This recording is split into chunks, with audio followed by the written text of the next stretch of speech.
Yes. Yeah. Well, hello everyone after lunch. Just relax. About 5 slides. I won't overrun. About 5 slides about the definition of bullying. And I'm going to ask you at the end your opinion too, because it's a bit of a controversial area at the moment, interestingly. Now, at the top here, we have the ABA definition. Of course, you know what ABA is now. Anti-Bullying Alliance. Miri there gave a talk, and this definition is on their website. Bullying is the repetitive, intentional hurting of one person or group by another person or group, where the relationship involves an imbalance of power. It can happen face-to-face or online. So we've got the main criteria here: an intent to hurt someone, and there's an imbalance of power, and it's repetitive. So 3 things really: intent to hurt, repetition, imbalance of power.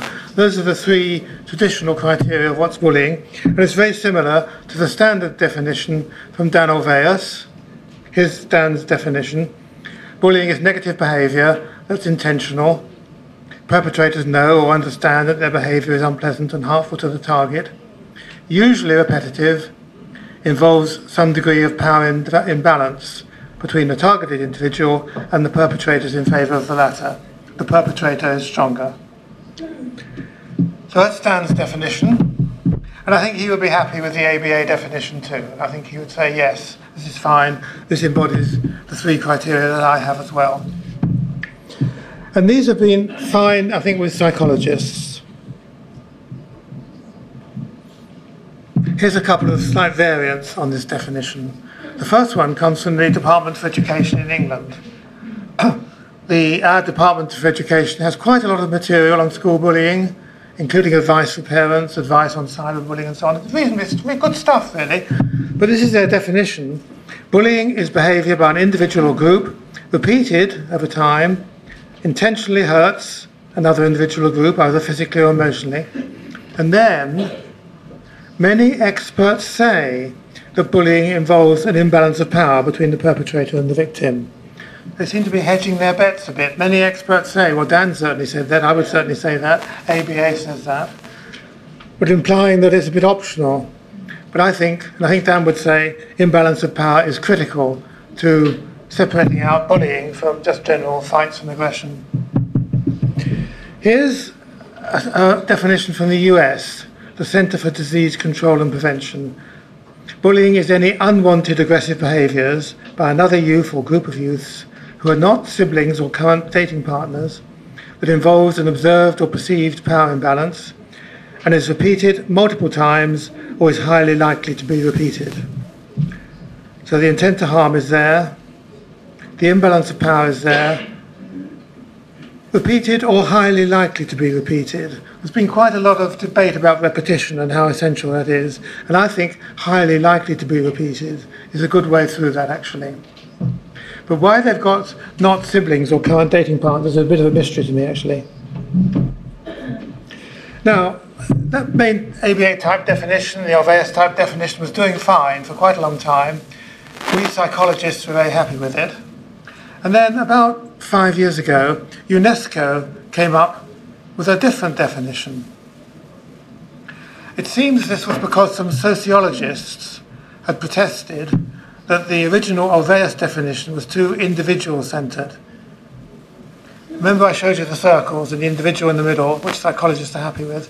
Sociologists are more interested in the society, the social background.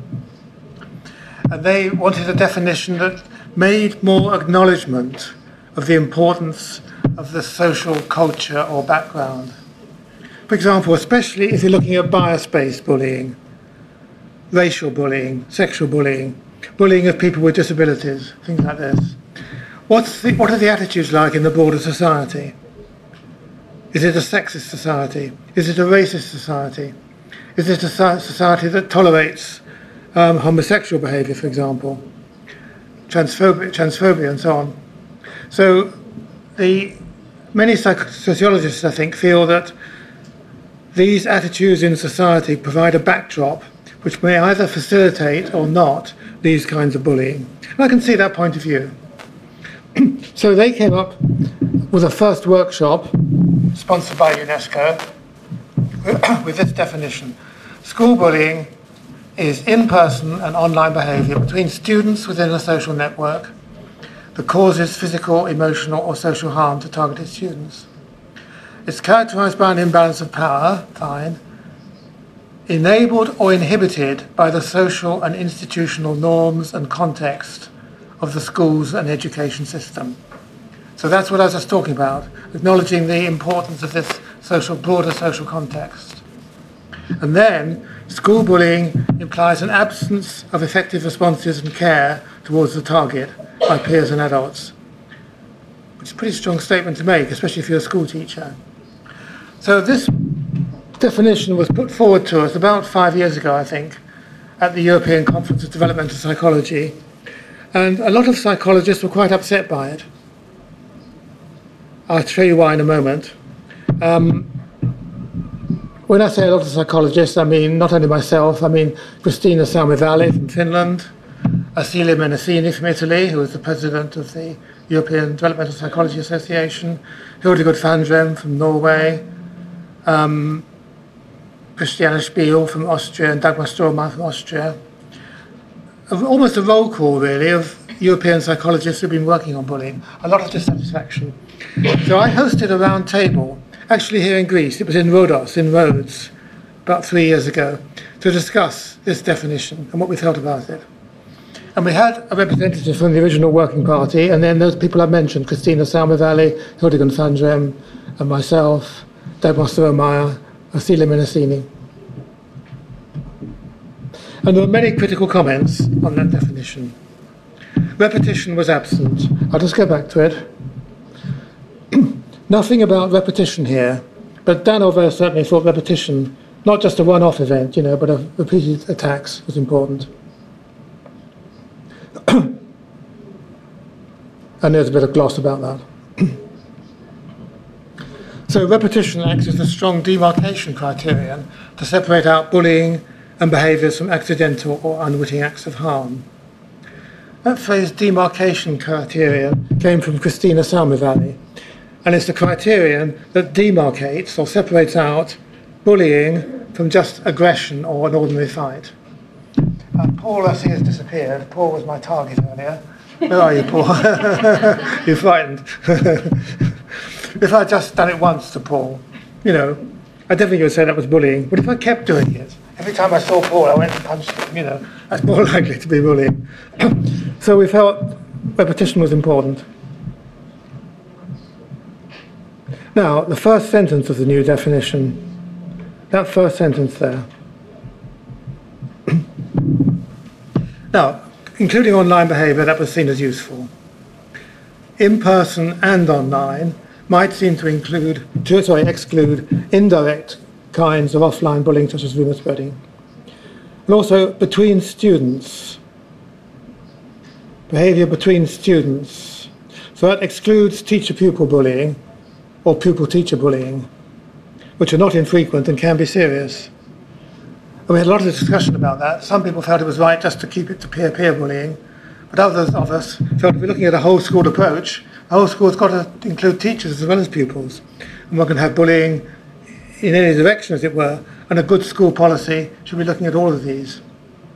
And then within a social network, what does that add? Didn't seem to add anything, really.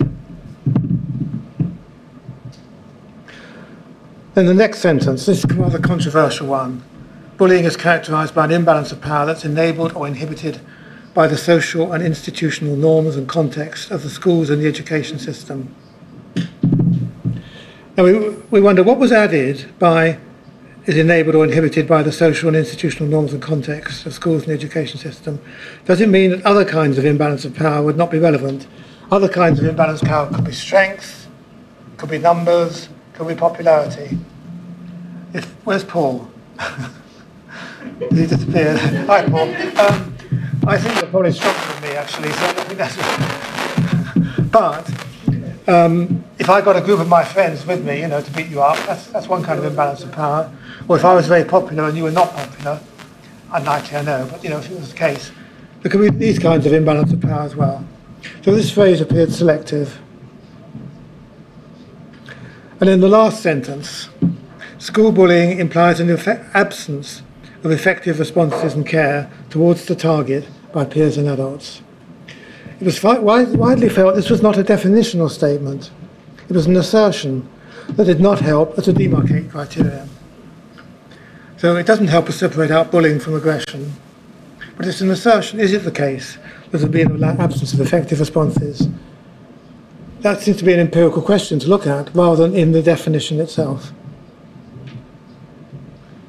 So what we felt from this workshop was a definition needs to be fairly succinct. Really needs to be one you can sort of remember, you know, and rattle off when you're answering a questionnaire or talking to teachers and so on. What's bullying and what's not? We don't need unnecessary or extraneous material that is not essential for this. And then, as you can see, there's other issues too that came up. So this workshop produced a lot of debate and anxiety really about this new definition, which I transmitted through, of course, to James O'Higgins Norman, who was proposing it, and UNESCO generally. So they formed another working party to look at a revised UNESCO definition. And unlike the first working party, I was part of this one. And that's where it became apparent, actually, there's a sort of division between the psychologists, who are fairly happy with the original definition, and the sociologists, who want more acknowledgement of the social, societal role. Anyway, we met 3 times, I think, to discuss this. A group of about 10 people. Some psychologists, some sociologists, some general social scientists. And this is what came out of that. School bullying is a damaging social process that's characterized by an imbalance of power, driven by social, societal, and institutional norms. Now that last phrase was there to keep the sociologist happy. I suggested we should have is often characterized by an imbalance of power driven this way, but they often got taken out. So we're left with this. It's often repeated, okay, and manifests as unwarranted interpersonal behaviour among students or school personnel. So school personnel are in, teachers, they had a big fight about that, but we got them in, that causes physical, social and emotional harm to the targeted individuals or groups and the wider school community. So on the whole, I felt reasonably okay with that. It's got repetition, it's got imbalance of power. There's a reference there to satisfy the sociologists. It talks about different kinds of harm. It talks about the wider school community. I'm not sure how Dan Orveus would have felt about that. Miri, how does that seem to you, as someone who has the Orveus type definition? How does this one seem? Sorry, put you on the spot there. Damaging. It's bringing up kind of the onus on the receiver. But also thank you. So it was meant to go out for consultation, but I haven't actually seen it go out for consultation. Maybe I can ask you now, are you happy with this definition as it is? Would you take it forward as a revised definition? Maybe if you think yes, you can put your hand up. And if you think no, just keep your hands down. So any yeses? 1, 2, 3, maybe. But most of you don't seem very satisfied with it, I would say. But yeah, I think Dan would say, if he was here, what's wrong with my original definition, or the ABA definition, actually? I tend to feel the same, to be honest. Well, I think that's probably my last slide. Yeah, that's it. So it remains a bit of a controversial topic. Thank you very much, Peter. I think people need time to think about it, I think, and to digest what you presented here.